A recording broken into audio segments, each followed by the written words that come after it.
Here's a good use of time. Discovering a lost city, finding ancient dinosaur footprints, avoiding landmines and quicksand, and coming face to face with a deadly horned viper. Yep, that's a relaxing summer holiday right there. It's just a day in the life of explorer Alice Morrison, who has recently been documenting her travels in Morocco. She embarked on 3 different adventures across the country, from the Sahara to the Atlas Mountains, and was also the first woman to walk the length of the Dra River. Her book, which tells the story, is called Walking with Nomads. Alice, good morning. Good morning. How lovely to have you here. And where is here, by the way? Where have we found you?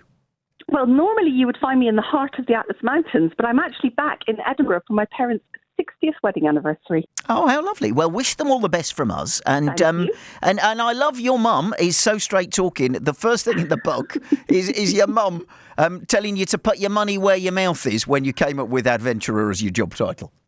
My mum is one of those fantastic women that we all know who says it as it is. There is no mollycoddling. So she says to me, Alice, adventurers have got to adventure. Off the couch, off you go, find something to do. So yes, she likes to keep me on track. Quite right too. You have been living in Morocco for many years? I have. I went there 8 years ago, actually, to run this ultra marathon in the desert called the Marathon des Sables. And I loved it. I fell in love with the whole country. I was very greedy, not just one gorgeous man, but the whole lot. And I stayed. And your travel is sort of in your blood, because as a very little small child, 6 weeks old, is when you first went on a big travel. Yeah, absolutely. My mum and dad, they were young graduates from Scotland. And in those days, you looked at a list. The university put a list up on the faculty board about where jobs were available. And they saw the bush in Africa, as in right down country. And they went, yes, we'll go there. So we got on a boat when I was 6 weeks old. My mum never having left Scotland before, by the way, and sailed to Kenya and then did a 1,000-mile train ride up into Uganda. And I was there for the first 8 years of my life. How incredible. You did, though, move back to Scotland, where that took a bit of adjusting to. Rules about everything, including what you had to wear.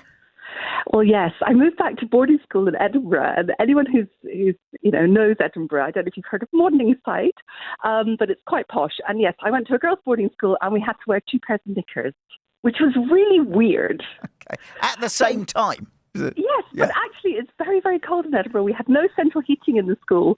So in some ways it was a blessing. Also very good sort of preparation for knowing that as you become an adventurer, there are going to be some challenging environments. So having the knowledge that there are ways around things must be quite a nice thing. No, exactly. I think one of the key things about doing what I do, which, by the way, anyone can do, is just if you come across an obstacle or a problem, you literally do have to overcome it. So it's just getting your head down and finding some kind of creative solution or finding someone who can. I'm actually really not very handy, for example, but I always travel with people who have those skills. Well, as I was reading the book, 2 things came out of it. And the first thing was essentially, and there's an awful lot of detail about the landscape and where you are and what you're doing. But essentially, the book is about people, the people that you met along the way and the people that you travelled with. Oh, thank you so much for saying that, because that was my hope for the book. It's really, we live in a world, don't we, at the moment, that is quite fractured, where everyone has very, very strong opinions. They often seem to be arguing or fighting. There's a lot of hate. There's a lot of trolling. And what I discovered walking with these 3 Amazigh Berber men, was that we come from totally different worlds. They're Muslim, I'm Christian, they're very, very devout. They come from a rural background. One of them was a nomad, one of them was a shepherd. I've got 2 degrees, but it didn't matter. We got on like a house on fire because we shared the human experience. So I think what I'm trying to show through this book, and it's not a fib, it's what I found, is how warm and wonderful humans are if you just give them a chance. Well, the book is, as I say, at the heart of it is about the people, but the other stuff is fascinating. And as I was pouring through it, I've made loads of notes. So I'm so sorry. I'm going to run so many different things by you. Right at the very start, and it's something that I would not have even imagined. Knowing that dangers lurk everywhere, one of the first bits of advice you were given, and I'm going to follow this through even when I go on holiday to Mallorca. Never pick up a rock with your hands. Yes, if you're in a hot, deserty climate, scorpions nest under flat rocks, and they nest with their tails, of course they do, with their tails poking upwards. So if you pick up a flat rock and there's a scorpion underneath it, it might sting you. Well, there you go. Obviously, if I go to Bream Down, it's probably not going to be an issue. However, it's one of those things I thought, right?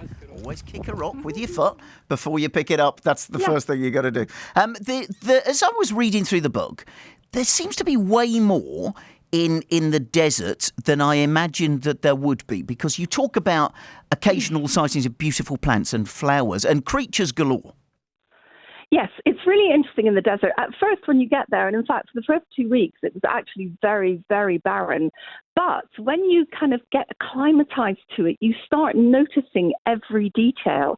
I mean, I became quite See the boys there behind me, watching with great interest as we put up the camp, just sitting, waiting found a family of hyenas for their dinner, tracks, which was like very exciting because they're extremely rare. I mean, that was, a very high day. We saw a desert fox, and honestly, you have to look it up. You have to Google this. But they are the most adorable little things. They're about the size of a rabbit, but they have enormous ears to let out heat and to gather moisture. A desert fox can live its whole life without drinking anything, just getting its water from its prey. Wow. This is a fennec fox, isn't it? That's its proper name, yeah. Exactly. And they're so pretty, they're white, and you really Google them. Fantastic. I did just that as I was reading the book. What I didn't Google, though, was wild donkeys and nosy goats, and there's a lot of those around. Oh, my goodness. So what happens in some of the regions is that donkeys are used for transport in the rural areas and, for carrying people, for carrying crops. But, of course, occasionally one will break free and roam free. And so what's happened is in certain areas, herds of now wild donkeys, rewilded donkeys, have grown up.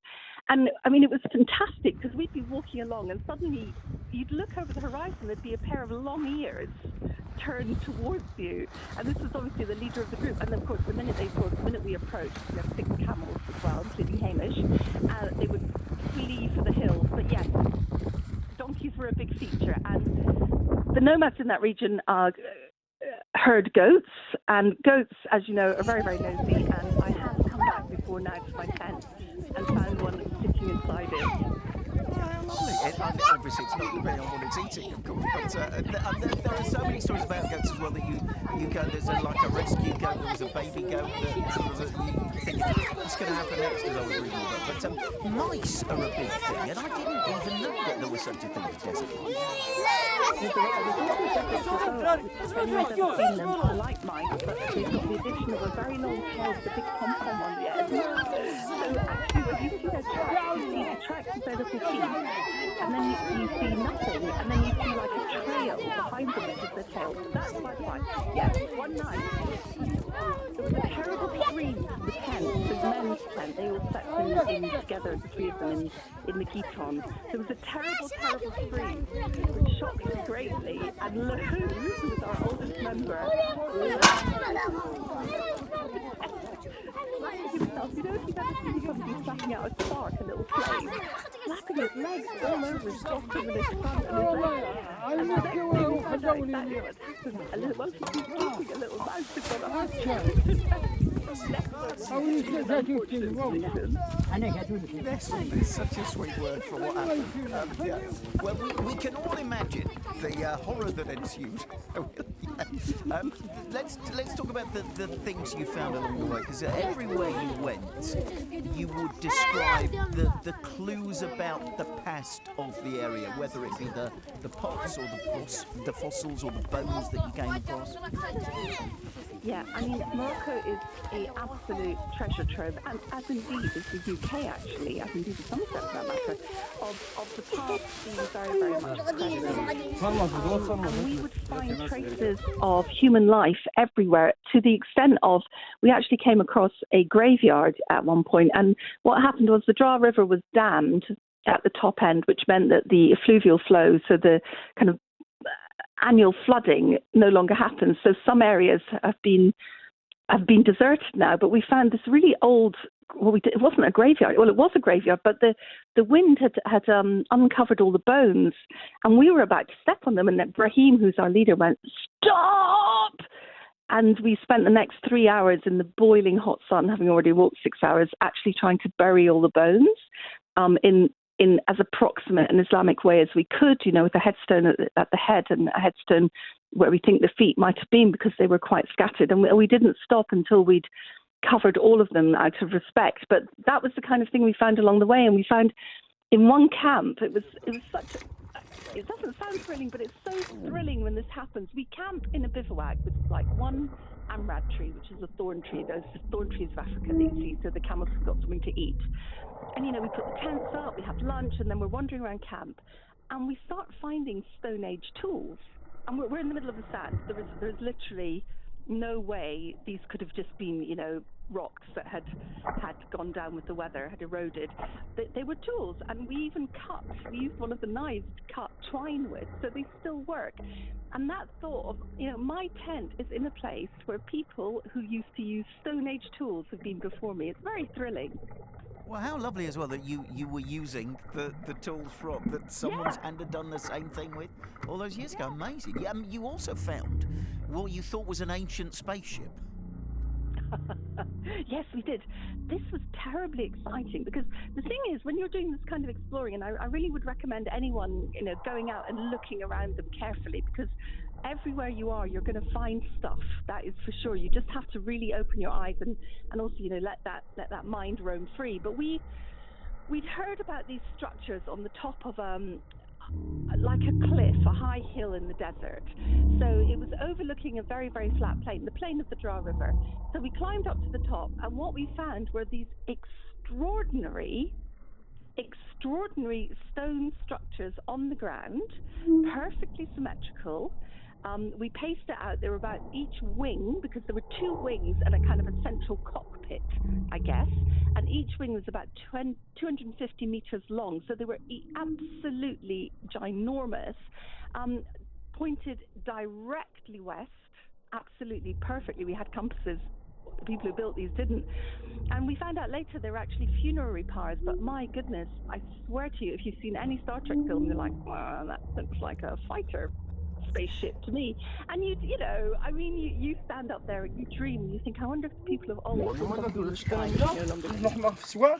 Well, who's to say whether they did or they didn't? And that's the magic of going on a journey, isn't it? That's absolutely it. Magic. The thing that struck me as well was as really weird is, so when you made a find like this, and you are able, because of the way the world works now, to, as long as you've got enough charge in your phone, to Google and look things up while you're on your adventure. Whereas adventurers from not that long ago, they'd have to get back with all of their notes. They'd have to spend many hours in a library with dusty old books trying to make sense of what they found. Yeah, it's absolutely brilliant. Really, that makes a huge difference to everything. But the thing I would say to people is you'd be surprised at how much there is still uncharted and unrecognized. For example, these big ones, we call them my spaceships. The only, I Googled in French and in English and in Arabic and couldn't find anything. And then I met about 3 months later, when we were down in the Sahara, I met a professor from the university who'd come to meet us actually to talk about rock carvings from about 4,000 years ago. And I showed him the pictures and explained them, and he said, he said, yes, those are funerary monuments, but we don't know very much about them. We know that the cockpit area is probably above or where the bones are, and we think they were built about 4,000 years ago, but that's what we know. So quite often, and you'll find, and since then I've found pictures. I do Google searches on images is very useful as well. And I found a few pictures of them. And there's a very good book, which is about off-roading in Morocco, where this chap has charted a couple of them. So there's still lots and lots to discover, but there is no doubt that the information you find on the internet is invaluable. Just more the fact that you could be sitting under a tree in the desert and doing it is the bit that blew my mind. Absolutely. there's a news story today about at top of a mountain where you can now be doing it as well. It's Kilimanjaro, Africa's tallest mountain. Oh my gosh! They've now got high-speed internet connections up there, which is it's mind-blowing, isn't it? Yeah, it is. Something that is proper mind-blowing, and you saw it with your own eyes firsthand, and you're obviously aware of the changing climate and the way that the world has moved in a direction that perhaps isn't great for the planet. But, climate change, environmental issues, at the heart of your journey, you're in places where in fairly recent times things would have been very different. Yes, in definitely within our lifetime, because I was also working with Brahim, who'd done not the exact places we'd been, but who'd been walking through the desert for 25 years, and he remembered, for example, Lake Ariki, which we crossed.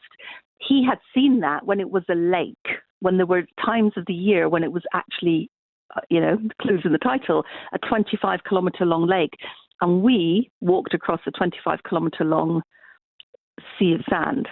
So, I mean, the issue with global warming is, I'm not sure if you're aware of this, but it affects the extremes of the climate even more than the middle parts.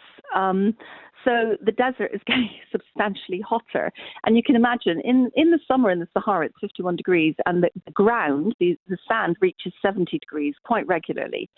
And now, so with every third of a degree of raise in temperature, it becomes more and more untenable to live in. And what we saw was that all the vegetation, there's lots of little scrubby plants that look horrible, but that camels can eat. And the people of that region have traditionally been camel herders, living off the animals, and they're drying up. I'm just sitting on the edge of the biggest house in this ruined settlement. It's a bit like a crofter's house in Scotland. It's just built of stones piled on stones. I imagine it might even have had a roof of palm leaves, who knows. I can't see anything like an oven or separation of rooms, but these are definitely, these look like houses to me, or dwellings rather than just shepherd's cottages. So how cool is it to come off a mountain to get signal, and right there you find whole countries are lucking into changing the way that we live so that the environment is better protected. We're all urged to take responsibility of our own carbon footprints. And for many of us, one of the things that's pointed out is travel. We travel a lot, and perhaps we oughtn't be getting on planes so much. So is there a way as an adventurer to be able to travel sustainably? It's such a good question, and it's one that I don't have any great answers for. I think what I would say, is I think if you tweak your own behaviour, then you can do a massive amount of good. And yes, we must all pressurise our governments and our scientists to find solutions, just like they did with the COVID vaccine. Let's find a solution to get more water into the areas that need it. But sustainable travel, I'm actually doing something I've never done before, which is I'm hosting a group of women with Intrepid Travel. It's going to be in October. And we're going to do a week in Morocco, and I'm with them for 4 days, where in my days, we're walking through where I live, which is the Atlas Mountains, and we're staying in places where we can benefit the local community. We're walking, which is the I am standing here at the edge of a mystery. Locally grown food, and we're staying in places where they, made of stones, in the small village communities, the carbon footprint is almost zero because everything's recycled, everything's used, nothing's like wasted. An enormous If you eat bird meat, with two you eat outstretched wings, I had to eat a sheep's face the the other there day. in the middle. You eat This is one of every the single wings. part of There's the the animal. body there, So I and think then the I would other say wing to goes people, out here. look at your It travel could also companies. be a Like people like spaceship. Intrepid are so Or a good. boomerang. They're trying so What is clear is that it's properly something that's and been put here by honestly people, to make what they you do can't help but sustainable. imagine it's something Offset your sacred or carbon something footprint very on the plane. meaningful. Maybe turn your No central idea what heating the down, date is. There are 2 three of degrees them. One, for two, a couple three of down weeks, the valley. We're in the just draw to at the moment. also offset that And carbon. it really And genuinely is a I think you mystery. can So still if there are travel. I any would say archaeologists out there who very want to aware come of and your providers, explore let's like Intrepid to do it something properly brand new, and come here, continue to because travel. I'm Because for dying to me, know what it is. we also live in a time of, as I said, of really quite a lot of conflict, and travel really helps you, I think, to understand other people and to bring back fresh points of view. Do you think that? That's a belief I have. Well, I genuinely enjoy going to other places and exploring things, not to the level of detail that you do. I'll be honest, I'm too lazy for that, and like to read a nice book while I'm there as well. But there is something about being in a world where it's easier to go and explore places and go and have adventures, and yet at the same time there is the responsibility to think long and hard about not wasting the opportunities because the planet needs our help. It's one of those conundrums, isn't it? It's a nightmare. But the thought of, and having read your book, the thought of hanging up Christmas stockings, or rather accurately described as loved and lived in socks in the desert so that you can have a Christmas morning like you would have had in Edinburgh, is such a lovely thing. Oh, I know. So my men that I walked with were all devout Muslims, but in Islam, Jesus is recognised as a prophet. So I explained to them about some of our Christmas traditions because I was walking at Christmas, and my mum had very sweetly packaged a little package of Edinburgh Rock for each of them in paper, and I'd brought along Quality Street and a little bit of extra cash. So I told them about the myth of Santa Claus, and in Islam you have this thing called jinn, which genies, as in Aladdin's lamp. And jinn are a whole different world from us. They have their own world and they're spirits, and they can be good or they can be bad. So I explained about the jinn, Santa Claus, and explained that if you left socks hanging up outside the tent, that Santa Claus would come in the night, and that you must on no account leave the tent to look at him, even if you heard noise. And in the morning, if you'd been a good boy, bear in mind it's an old man, who's 64, if you'd been a good boy, your stocking would be filled. So they all hung their socks up in the evening, having washed them in our very, very minimal amount of water, about a quarter of a mug each. And in the morning, I'd obviously crept out of my tent and filled them. And in the morning, when I got up at 10 to 6, they were all standing like little meerkats beside the stocking, saying, Zahra, they call me Zahra, Zahra, Jinn, Santa has been. It was so sweet. Well, the book is full of other magic moments like that, and it's a fascinating read. So many teapots. Walking with Nomads is the name of the book. Explorer Alice Morrison, thank you so much for coming on today. It's really nice to meet you. When is your big celebration for your parents? Have we missed it, or is it coming soon? No, it's on Saturday, and we're deep in preparation. Well, good luck with it. Wish them all the very best, and we will be gate crashing now you've told us about it. You're so welcome. Thank you, Alice.